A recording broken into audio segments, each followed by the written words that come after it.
Lo que recuerdo sí en la televisión, yo fui, ojo, mirá, no quiero decir el primero, fui el primero que salí, que me vinculé a la televisión. Claro, en la radio es fácil, es mucho más fácil porque vos escuchás la radio. Claro. Entonces podés ser autodidacta, pero en la televisión... Es imposible. Es imposible porque acá salió la televisión en el año 68 y no había acceso. No. Entonces todo lo que fuimos a trabajar en la televisión íbamos sin conocimiento de la televisión. Porque ahora vos te inspiras a trabajar en televisión porque viste televisión. Claro, evidente, sí. Y uno a veces tiene la posibilidad de corregir errores, digo, un poco mirando por allá, un poco revisando el propio. Eran esos primeros tiempos en la televisión, digo, que un montón de defectos a lo mejor surgían. Digo, comparándolos con el tiempo de hoy, donde todo es mucho más rápido, donde hay una cámara, hay un cassette, donde se graba la imagen, se graba y la imagen va acompañando lo que uno va diciendo, pero antes era como más lento todo, más especializado, había que tener un poco más de tiempo y de cuidado en el preparado de un informativo, y prácticamente era casi, salvo por los slides, como un informativo de radio, donde se leían las noticias. Es cierto. Pero hay algo que creo que la radio no ha podido mucho con la televisión, y es el hecho de aprender a utilizar la voz y de alguna manera tocar esa perillita exacta que abre la imaginación del que te escucha. Es cierto. Y ¿verdad? Siempre vamos a tener esa diferencia. Esa es la diferencia. Fíjate la radio como la radio redescubre, por ejemplo, yo te iba a decir temas de horarios. La radio no abría a las 8 de la mañana, antes de las 8 de la mañana, porque se suponía que no era el horario central.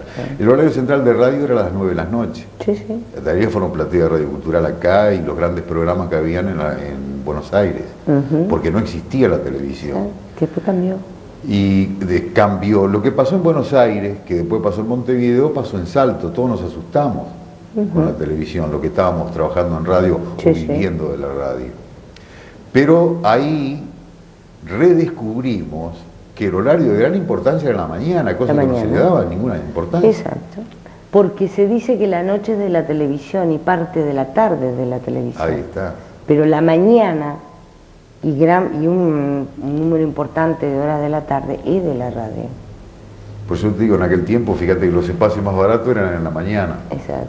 Lo más caro eran los horarios centrales a las 9 de la noche. Cada cual cumple su función. Ahí está. Chencho, y ahí en una foto que está acá Sandro, es que lo trajimos a Sandro, salimos 0-0 porque era la cumbre de Sandro y era un espectáculo carísimo. Estaba un platal Sandro, pero nos atrevimos, lo trajimos a Salto, Uruguay.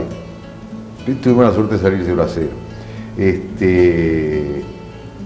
Chencho, en algún momento al principio de la charla, usted dijo, mis hijos son importantes en mi vida. Son mi vida. Yo lamentablemente no lo tuve al viejo, pero pienso que yo 3 meses más que lo hubiera tenido, yo hubiera sido un poco mejor. Si lo hubiera tenido un año más, hubiera sido mejor. Porque yo no creo que el hecho de que, o yo pienso así, el hecho de que a temprana edad no tengas tus padres, eso no te da o sea, yo no creo que la fuerza te la dé el hecho de que te críes solo, como bien dice. O sea, es lo que mi padre a mí me decía. Y entonces lo que yo procuro decírselo a mis hijos. O sea, esa interpretación de las cosas. Por ejemplo, mi padre me enseñó a ser bolichero. Yo cuando comencé a trabajar en radio, inmediatamente me di cuenta de la parte bolichera del asunto. Como admiro a quien no quiere ser bolichero. Hay gente que no le gusta vender publicidad, por ejemplo. Y no que no sirve para eso, además. Claro.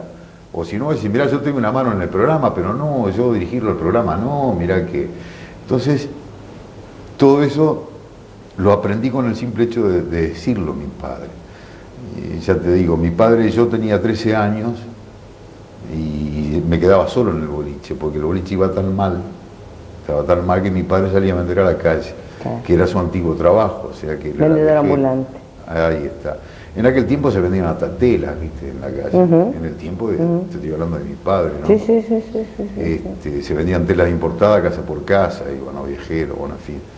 Y yo me quedaba en el boliche, o sea, en horarios que no, en fin, pero como éramos todos amigos, a la prueba tenés lo que han llamado, no hay ningún problema. Y yo antes de trabajar, ya te digo, el primer trabajo efectivo que tuve fue en el club universitario, pero anteriormente yo vendía en la calle también. O sea, fundamentalmente chalas. La charla de fumar, quiero decir, bueno, el aprendizaje que yo tuve en la radio fue, por ejemplo, mirando. Yo te digo que fueron grandes directores de radio lo que tuvimos.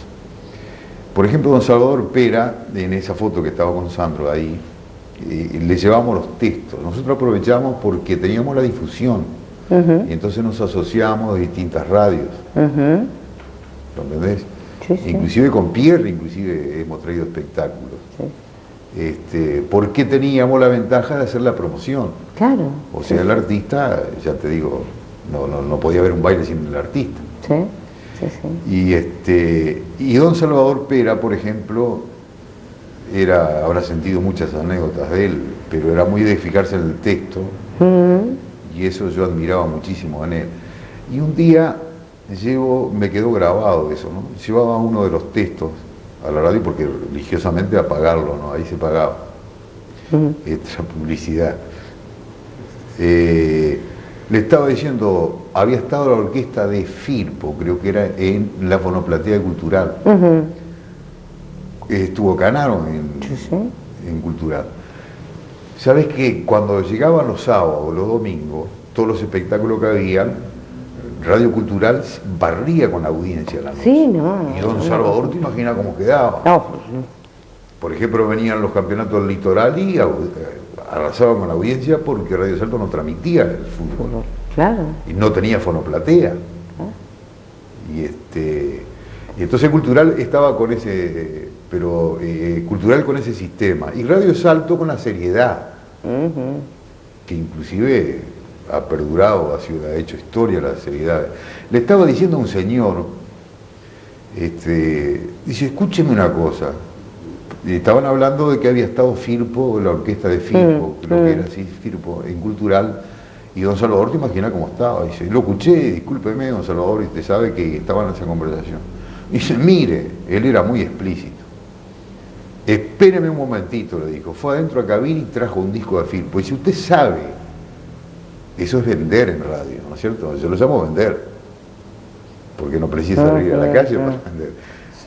Trae un disco de Firpo y dice, ¿a usted le parece que puede salir con unos micrófonos que pudimos utilizar en Salto, que tenemos problemas para acomodar la orquesta, que puede salir con la perfección de este disco RCA Víctor, que está grabado a 3 bandas?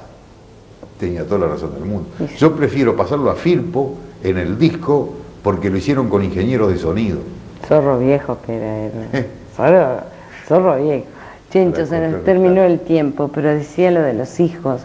La continuidad a través de ellos, Chencho, en la radiofonía, o que cada uno de ellos decida hacer de su vida y su futuro lo que más les guste. Sí, vos sabés que inclusive a raíz de esto que yo te comentaba de mi hijo, cuando me dijo eso, que yo le hice comprender después, que bueno, el hecho de que me tengan a mí por más tiempo, no quiero, tiene que ser una ventaja que le sepan explotar. Pienso que van a seguir mis pasos, ¿no es cierto? Pienso. Yo qué sé, yo vivo en función de ellos, ¿no? ¿Y el futuro para esos hijos? Y yo creo que va a ser muy bueno porque todo este tipo de cosas que estamos hablando ahora, pienso que lo da el hecho de fundamentalmente de la humildad y la honestidad. Yo siempre he pensado en eso. También estoy basado en un poco de lo que me ha dicho mi padre siempre. Me dijo, Chencho, dice, cuando te veas obligado a robar, porque hay otro que le vas a robar a alguien que es mejor que vos. Entonces sé como él, eso me quedó grabado. De esa manera no se lo digo a mis hijos, pero pienso que tiene mucho valor y bueno, eso te da fuerza a hacer. En cuanto a lo que va a hacer cada uno, no sé, eso lo dejo en libertad un poco de ellos. Me preocupo y muchísimo también, supongo que se darán cuenta en los pasos, en lo que van haciendo. Por ahí, como cualquiera, ¿viste? Nunca he tenido una gran discusión, pero siempre procuro no sé, de cuidarme un poco en decirle lo que hacen mal, de decírselo de una manera que no sea, estás haciendo algo mal. Sino prestarle un poco atención a tu propia conducta, ¿no? Se podría haber hecho mejor. Sí, sí, sí. Así me manejo también con todos los funcionarios de la radio, ¿no? O sea, de esa forma. Por ahí exploto, como cualquiera. También.